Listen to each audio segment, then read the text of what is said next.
Welcome back to Year of the Empire. We're on episode 2 now, and we are reviewing the very first one in the Empire Pictures. Metalstorm. The Destruction of Jared-Syn. That's what got me. 3D! That's what got me. We didn't watch it in 3D. Yeah, sadly we didn't have a 3D TV. That's what got me with this, because it was just like, it's not just Metalstorm, which sounds like one of those over-the-top Duke Nukem-like games, like Bulletstorm. Bulletstorm, that's what I was thinking. But it's the subtitle of the Destruction of Jared-Syn, which is actually very misleading because Jared-Syn does not get destroyed. Nope. Actually, going into this, I didn't know if Jared-Syn was like a city or like an actual person. Or the main character, like the protagonist, I don't the antagonist. Could be any of them. God, so title aside, this movie is clearly a Mad Max ripoff. It was riding a wave of 100%. All of that whole post-apocalyptic.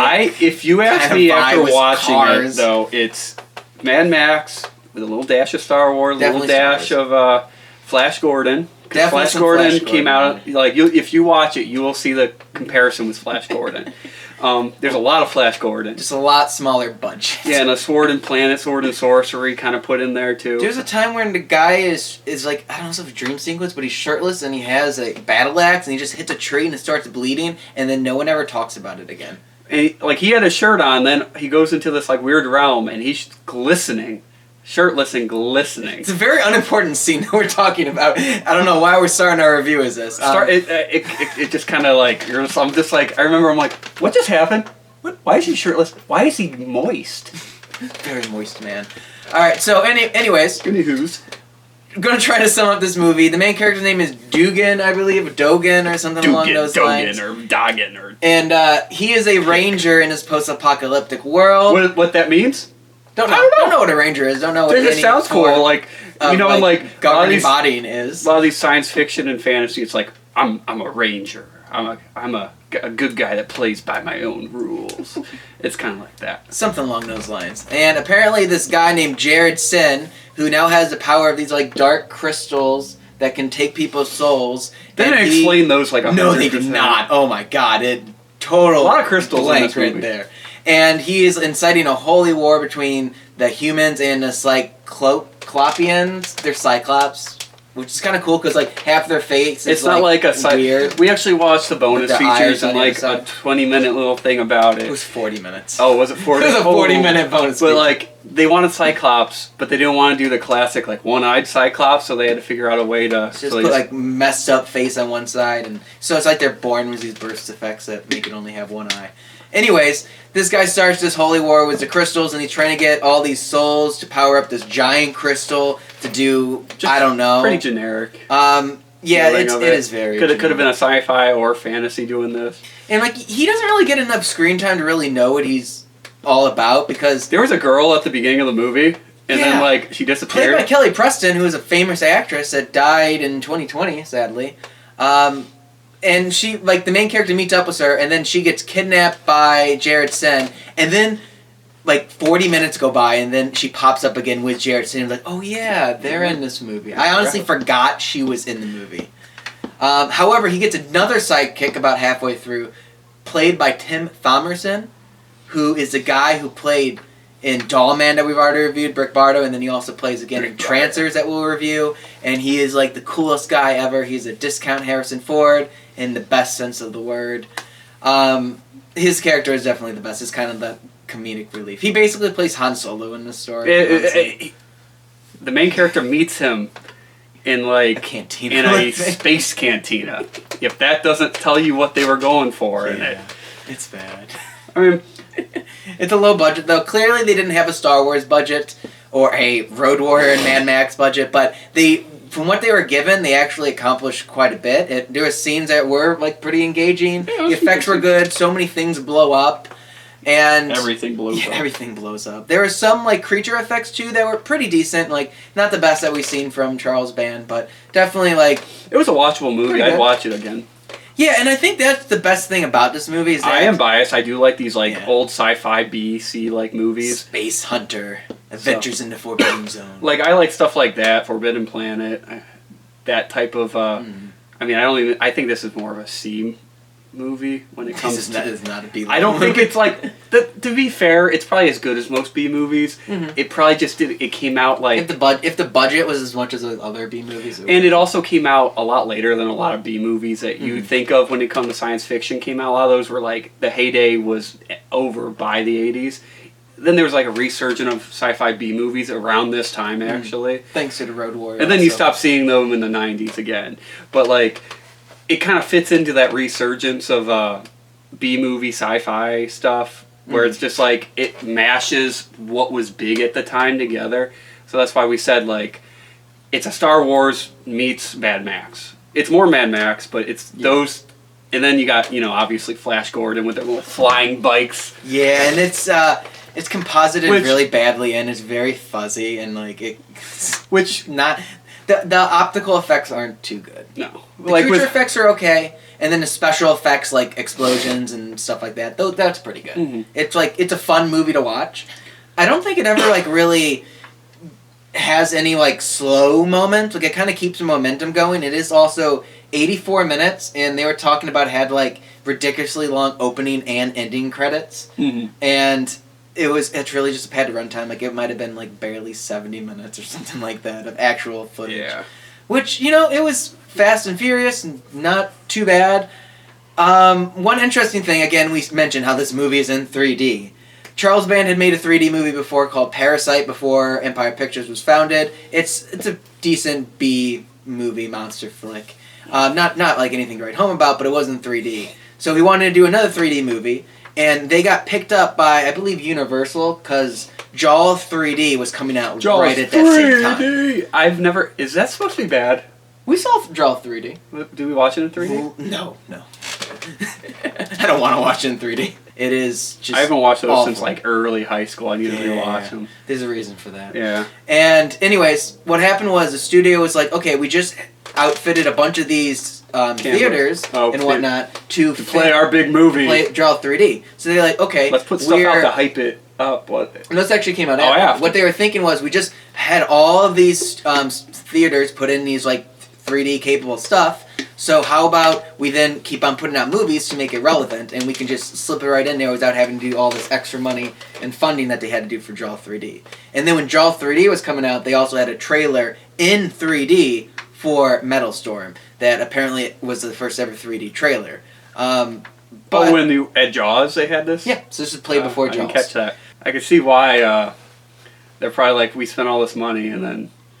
But that's still a big name. Jaws is like got the brand. Yes. Everyone has heard of Jaws, so this was to play before, like as a trailer before Jaws. A lot of people would have saw this trailer, honestly. Yeah, because people were still going to it at Jaws 3 at this point, and then I don't know after Jaws 3 if people kept seeing it. Really. But well, also with Jaws 3D, like a lot of people saw it, but then when this movie came out, it actually did pretty well at the box office, and critics hated it, absolutely destroyed it. But it did very well at the box office, probably because of something like being played before Jaws 3D. People saw the trailer and went, okay, that'd be kind of cool. And then there was a lot of like 3D movies at that time in like the horror-ish I think what we talked about was like a resurgence of... Amityville Horror 3D, and I remember Friday 13th Part 3D. All that kind of stuff was coming out around the same time. Was all awful. And it's just hopped right on the bandwagon. Charles Bandwagon. I wonder if we're the first to ever make that joke. Probably the first on YouTube. Copyright. No. That's the bandwagon. So is that when we get behind Charles Band now, are we jumping on the bandwagon? Yeah, that's what we're doing with our reviews. By doing Full Moon and Year of the Empire, we're hopping on that bandwagon. I love how we're recording as we just like you said band, and I think both our heads at the same time. We're like, bandwagon! Okay, we digressed a lot there, but you saw that in real time. So, one of the things I probably don't like about this movie is that it had a pretty bad ending. It ends with... I get why.